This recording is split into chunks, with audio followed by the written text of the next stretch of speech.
Welcome to Samba Samba. Enjoy the video. You begin by opening the Find My app and selecting items. Once done, bring your iPhone within 1 to 2 meters of the AirTag so the device can register. Make sure Bluetooth and location services are on and that Find My has required permissions. This avoids false negatives. If the AirTag is already yours, it appears in the list. If not, look for unknown accessory alerts. Now prepare to use precision finding or play a sound to narrow the location. You tap the AirTag entry and choose Find to engage precision finding when available. The iPhone shows an arrow and distance in meters.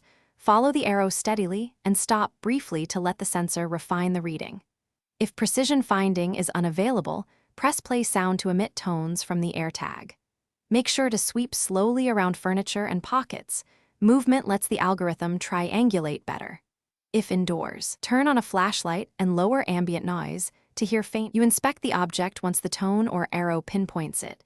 Verify it's the AirTag listed by checking the name or last seen info in Find My.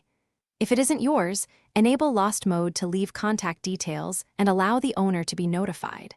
Once recovered, disable Lost Mode or remove the AirTag from your account as needed.